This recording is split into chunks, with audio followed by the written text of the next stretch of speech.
ফাতেমা রাদিয়াল্লাহু আনহা নবীকে নাস্তা দিয়েছেন। মেহমান আমার বাবা দুজাহানের সরদার এক সুন্দর স্বর্ণের পেয়ালায় মধু দিয়েছেন, মধু দিয়েছেন। মধু নবীর সামনে রাখলেন।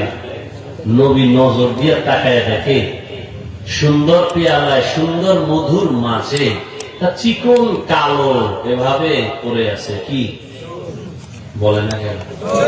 চুল। নবী দীর্ঘ টাইম তাকায় দিলেন।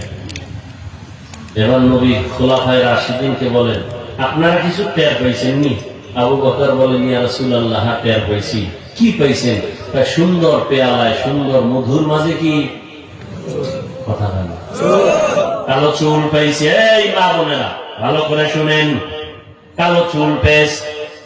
ওমর দেখছেন নিকায় দেখলাম, ওসমান দেখছেন নিকায় দেখলাম। মন্তব্য করেন তের উপরে। আবু বকর কয়, আমি করি। রাসূল বলেন, করেন। ইয়া রাসূলুল্লাহ, মানুষের ভেতর একটা দিল আছে। দিল আছে না নাই?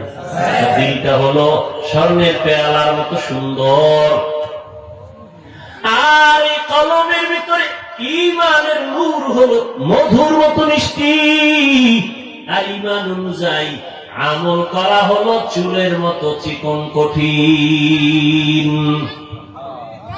মন্তব্যটা কেমন হইল? কথা হয় না। এবার আবু বকর মন্তব্য করছে, ওমর কি বাদ যাবে? কথা হয় না। ওমরে ফারুক বলেন, ইয়া রাসূলুল্লাহ, আমিও কি করব? মন্তব্য করেন। ওমর বলেন, রাষ্ট্র ক্ষমতাটা স্বর্ণের পেয়ালার মতো চমকদার, অনেক সুন্দর, এবং মানুষের হুকুম দিয়ে পরিচালনা করাটা এটা মধুর মতো মিষ্টি, কিন্তু ইনসাফ ঠিক রাখা চুলের মতো কঠিন। কি রাষ্ট্র চালানো খুব মজা না? যে দেখায় আমার আব্বা আর নামতাম না, এই চেয়ারের কোন মেয়াদ নাই।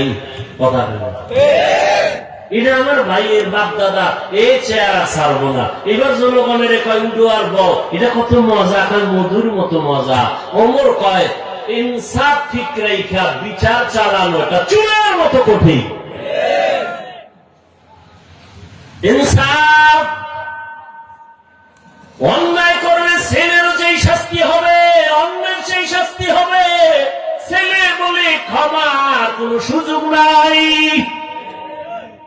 অন্যায়কে অন্যায় বলতে হবে, অপরাধীকে অপরাধী সাব্যস্ত করে বিচারের আওতায় দিতে হবে।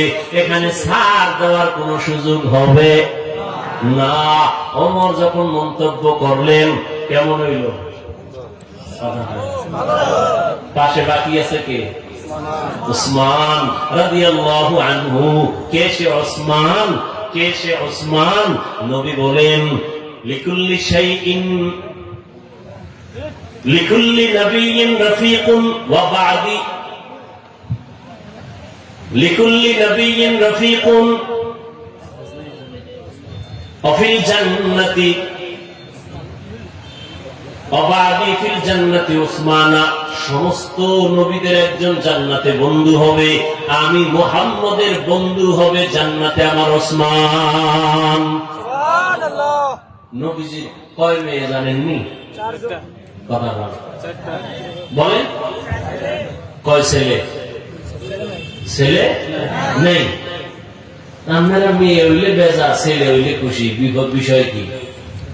একটা বাবাও কি ছেলে দিয়া আরামে আছে? রাত পোহাইলে ঘুম নষ্ট, রাতে ঘুম নাই, ছেলের যন্ত্রণা, এই সমস্যা ওই সমস্যা।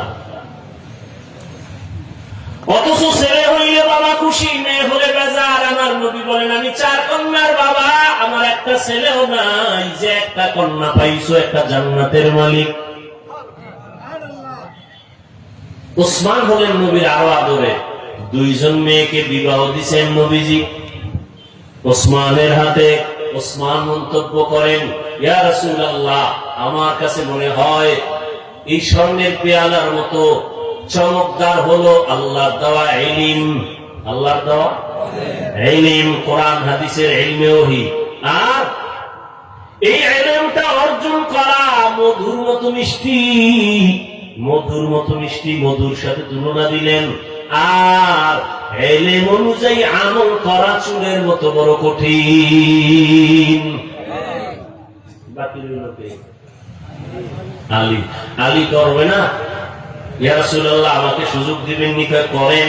হযরত আলী বলেন, ইয়া রাসূলুল্লাহ এটা দেখা আমার মনে মন্তব্য আসলো, আমার ঘরে আপনারা মেহমান, আপনি মেহমান, আবু বকর মেহমান, ওমর মেহমান, মেহমান ঘরে আসাটা স্বর্ণের পেয়ালার মতো দামি চমকদার, আর মেহমানদারি করাইতে পারাটা মধুর মতো মজা, কিন্তু মেহমানের মনটা খুশি করা চুলের মতো কঠিন।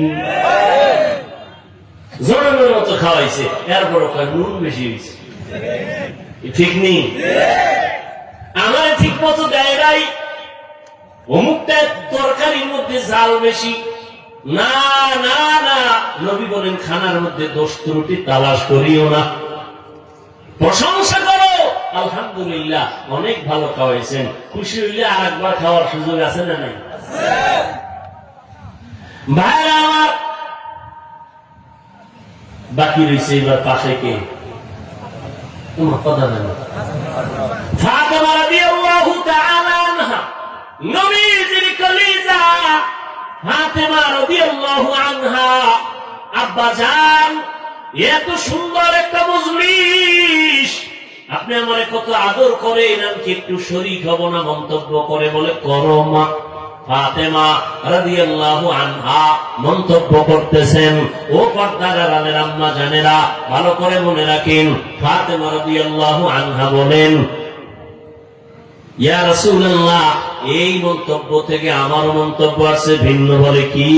বলে নারীদের জন্য লজ্জা, হায়া স্বর্ণের পেয়ালার মতো দামি চমৎকার, চেহারাটা হলো মধুর মতো মিষ্টি, বেগানার নজর থেকে বেঁচে থাকা চুলের মতো বড় কঠিন। বেগানার নজর থেকে চেহারাটাকে হেফাজতে রাখা সহজ না কঠিন? বড় কঠিন। একটা মানুষের চেহারাই হলো মূল আকর্ষণ, আর এদের যদি খোলা রাখে কি আর আকর্ষণ থাকে? আর আকর্ষণ থাকে না। এই জন্য বিবাহের পাত্রী দেখতে গেলে চেহারা দেখে না, এটা আকর্ষণ। আল্লাহ কুদরতি ভাবে এটাকে বানায় দিয়ে দিচ্ছেন, আকর্ষণ লাগে। ফাতেমা রাদিয়াল্লাহু আনহা মন্তব্য করলেন, এর মধ্যে মজা লেগে গেছে, এত সুন্দর মজলিসটা, নবীজি যেখানে হাজির, খুব মজা হইতেছে। আল্লাহরে জিবরাইল কয়, আল্লাহ আমার একটু অনুমতি দিবেননি, আমি যাই? হ্যাঁ, আমার একটু মজা লাগে, আল্লাহ অনুমতি দিবেননি? জিবরাইল কয়, যাও। আল্লাহ কয়, চলে যাও। জিবরাইল রহমতের নবীর দরবারে এসে হাজির, সালাম। এত সুন্দর মজলিস দেখে নবী, আমি সইতে পারি না, আমি আছি, আমাকে একটু অনুমতি দিবেননি, আমি একটা মন্তব্য করব। আল্লাহ নবীকে করেন। জিবরাইল আমি মন্তব্য করেন, ইয়া রাসূলুল্লাহ আল্লাহর পথটা, আল্লাহর রাস্তাটা এই পেয়ালার মতো স্বর্ণের মতো চমকদার, মাদ্রাসায় যাওয়াটার রাস্তা কত সুন্দর, মসজিদের রাস্তা কত সুন্দর, দিনের পথ কত সুন্দর, আর এই পথে খরচ করা এটা মধুর মতো মজা। আল্লাহ রাস্তায় খরচ যারা করে মজা পাইছে, এরা জীবন দিতে চায়, ঠিক নেই? টাকা